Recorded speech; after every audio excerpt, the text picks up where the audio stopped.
Olá, meus amigos de todo o Brasil, aqui quem fala é Celso Ricardo, consultor de agronegócio, mas hoje o assunto que eu vou falar, ele está além do agronegócio, mas que também prejudica o nosso setor.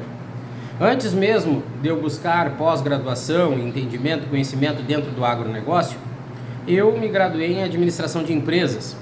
E isso faz que, independentemente do setor ou segmento que a gente esteja, a gente precisa olhar o macro para entender os reflexos do país sobre determinado setor e o que esse setor precisa fazer para transpor esses obstáculos que o país oferece para o setor produtivo.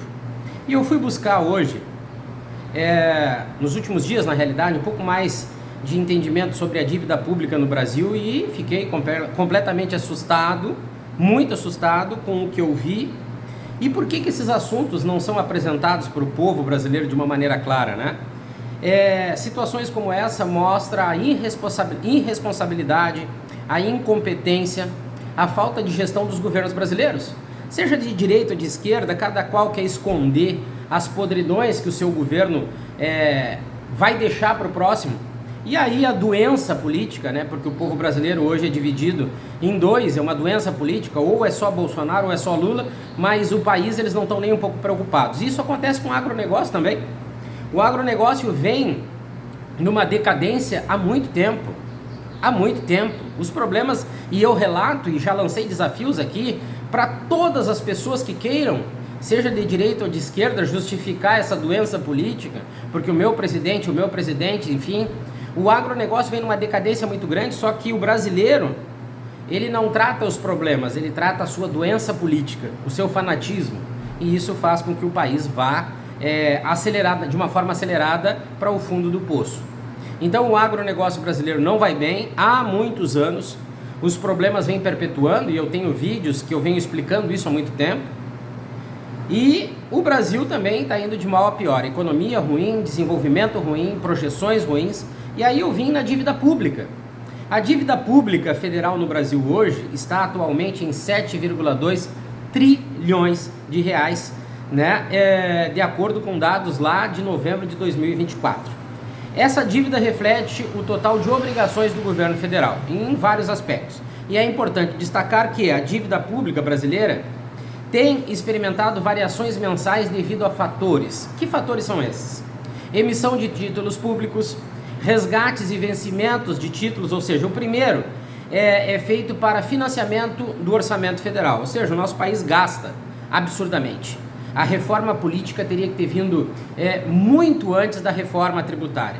A reforma política ela é, assim, imprescindível para o país. O que os governos lá de Brasília gastam sem controle, sem responsabilidade, na realidade a política de Brasília é irresponsável e gasta demais. A mordomia que os políticos têm é algo absurdo. E aí nós vamos desde emendas parlamentares, orçamento secreto. O Brasil é um país de políticos irresponsáveis que gastam demais. Então, a emissão de títulos públicos, os resgates de vencimentos de títulos, né, que excluem novos empréstimos para cobrir as dívidas anteriores, a apropriação de juros da dívida, o que aumenta o valor devido. Aí nós vamos um pouquinho para frente. Por exemplo, em setembro de 2024, o valor da dívida brasileira, da dívida pública brasileira, estava em 6,947 trilhões. Já em novembro, ela aumentou 131 bilhões, ou seja, chegando nesses 7,2 trilhões de reais. E esse valor reflete os desafios fiscais do Brasil, com a necessidade de equilibrar as finanças. Então, o que a gente vê hoje, o que a gente viu no passado, não tinha gestão para isso. Vamos ser bem claros, eu quero deixar o fanatismo político de alguns do lado. Não venham com esse mimimi de que meu governo de direita, meu governo de esquerda. Responsabilidade nunca houve no Brasil em termos de planejamento, organização, desenvolvimento, inovação, investimentos, seja na parte econômica, na parte tributária, né, na parte social. Não teve responsabilidade. O Brasil é um país que tem tudo para ser um país de primeiro mundo, mas essa podridão política de Brasília que perpetua, sempre sobre dois nomes, o Congresso Nacional, sem posicionamentos específicos em prol do Brasil, sempre buscando benefícios de políticos, é terrível. Isso vem fazendo com que o nosso país afunde de uma maneira acelerada. Não sei como é que nós não chegamos ainda num nível de Venezuela, porque eu acredito que nós chegamos pelo povo brasileiro, que é um povo sofrido, mas é um povo que vem segurando as pontas desse mundo político que consome dinheiro a toda hora, a qualquer custo. E essa maneira de sugar o Brasil e o povo brasileiro, uma hora vai acabar. Então, por isso que nós precisamos entender que essa turma de políticos que tem em Brasília estão prejudicando o nosso país cada vez mais e pressionando o povo brasileiro de uma forma que a gente não consegue entender, né? Mas quais são os perigos da dívida pública alta para o Brasil? Uma dívida pública elevada pode trazer sérias consequências econômicas, sociais e políticas. Vejam bem, econômicas, sociais e políticas. Falei isso anteriormente.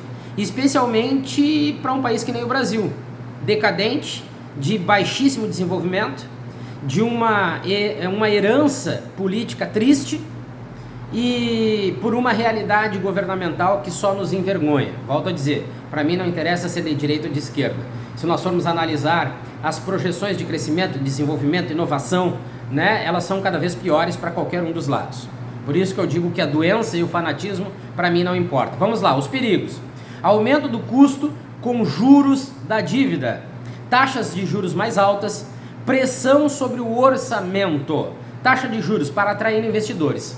Então as taxas de juros mais altas reduz a intenção de investimento no país. E a pressão sobre o orçamento, aumento dos juros, consome uma parcela maior do orçamento público. Então o Brasil tem que se comprometer mais com juros mais altos para poder tentar, de uma certa forma, atrair investidores. Redução do investimento público, cortes em programas sociais, é o que nós estamos vendo agora que o governo atual está fazendo. E falta de crescimento econômico, a redução nos investimentos públicos relacionados ao desenvolvimento do país e à geração de empregos. Ou seja, o país não tem dinheiro para investir.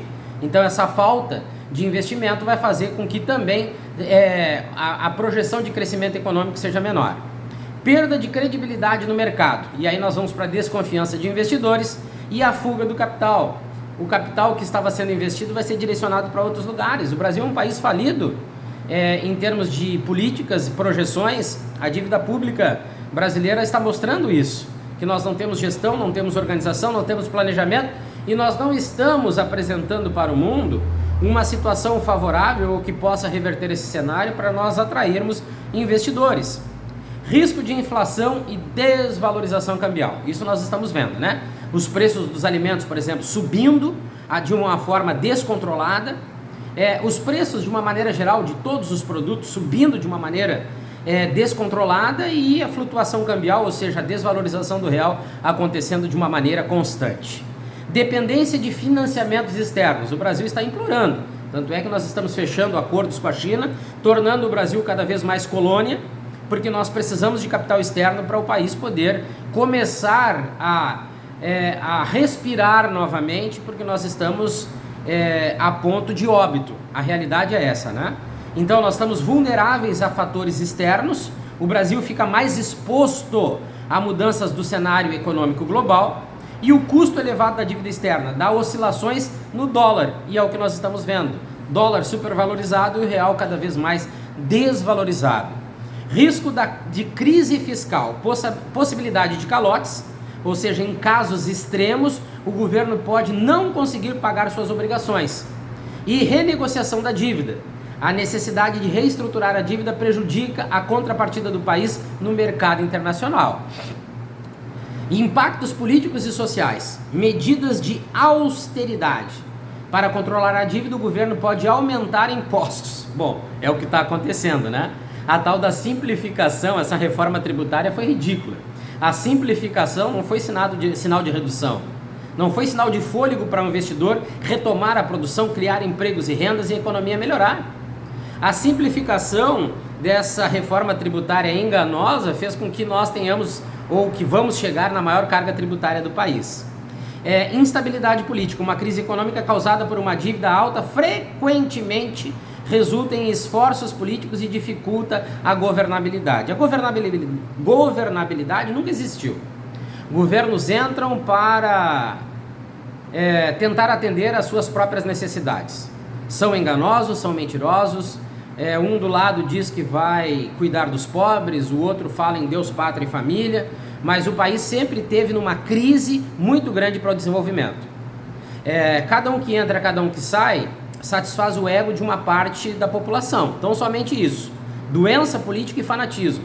Mas projeções para o país crescer, se desenvolver, melhores salários, a economia ser mais forte, um desenvolvimento, um crescimento, né? Uma situação de nós podermos ficar cada vez mais em situações positivas para o país, se desligar um pouquinho dessa necessidade de que alguém, né, tenha que tomar conta do país com investimentos externos, nunca houve. O Brasil sempre foi dependente. E essa situação mostra isso que está acontecendo com relação à dívida pública do país. E como evitar essa situação, né? Evitar esses riscos? Controle fiscal. Reduzir o déficit primário equilibrando receitas e despesas. Qual o governo que vai fazer isso? Mas no meu tinha menos ministério, mais ministério. Cartão corporativo, né? Orçamento secreto, essas coisas tinham que acabar. O Congresso Nacional teria que trabalhar pelo país. Então, somente isso. O presidente da República teria que trabalhar único e exclusivamente pelo país. O judiciário único e exclusivamente pelo país. Brasília é o câncer que o país tem. Os cofres em Brasília são abertos, gasta-se à vontade. Ninguém hoje em dia está precisando prestar conta de nada. Então, como evitar esse risco? Começando a mudar essa situação. Reformas estruturais, reforma política deveria acontecer hoje. Hoje, sábado, dia 18 de janeiro, nós deveríamos estar começando uma reforma política. Então, implementar mudanças no sistema tributário, só que com responsabilidade, não essa reforma tributária fajuta que teve no país, e no gasto público para melhorar a eficiência. Essa aqui seria a base de tudo. Aí seria uma reforma tributária verdadeira, não essa mentira que aconteceu, e uma reforma política urgente. Estímulo ao crescimento econômico. Como eu vou estimular? Aqui nós temos investir em áreas que aumentem a produtividade e a competitividade no Brasil. Nós não somos competitivos, nós somos dependentes, vivemos de sazonalidade. O que o país tem de bom hoje? Um país falido, quebrado. Nós só não chegamos num padrão de Venezuela, não foi por causa de Bolsonaro ou Lula. Nós só não chegamos porque o povo brasileiro é um povo aguerrido. Porque caso contrário, para sustentar essa banda podre de Brasília que gasta de uma maneira irresponsável, caso contrário nós já estaríamos a nível de Venezuela. Gestão eficiente da dívida, planejar o pagamento de forma responsável. Como é que eu vou planejar uma dívida?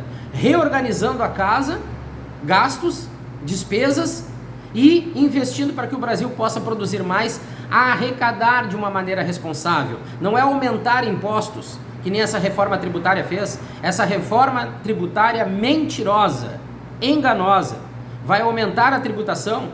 Primeiro de tudo, Brasília deveria olhar para Brasília, para os políticos. A reforma política tem que ser urgente. O governo tem que gastar menos.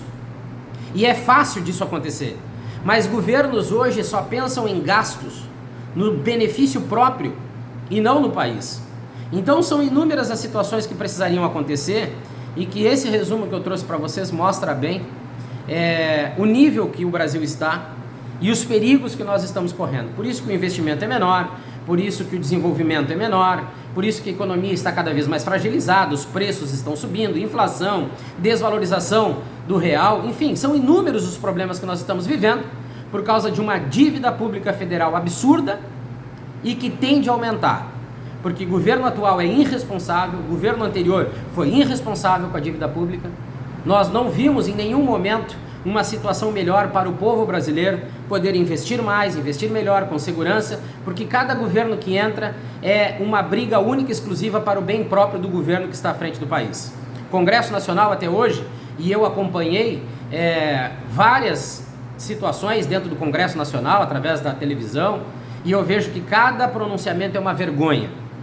Deputados federais e senadores, tenham ciência que vocês são uma vergonha para o país. Não estão apresentando propostas para o país se desenvolver, estão com briguinhas, com nhenhenhê dentro do Congresso Nacional, e isso é terrível para o país. Estão com rixas, com briguinhas idiotas dentro do Congresso Nacional, e o povo brasileiro está pagando uma conta cara. Se nós não mudarmos essa situação, muito rapidamente, independentemente do governo, se é esse o objetivo dos políticos de Brasília, vocês vão conseguir colocar o Brasil a nível de uma Venezuela.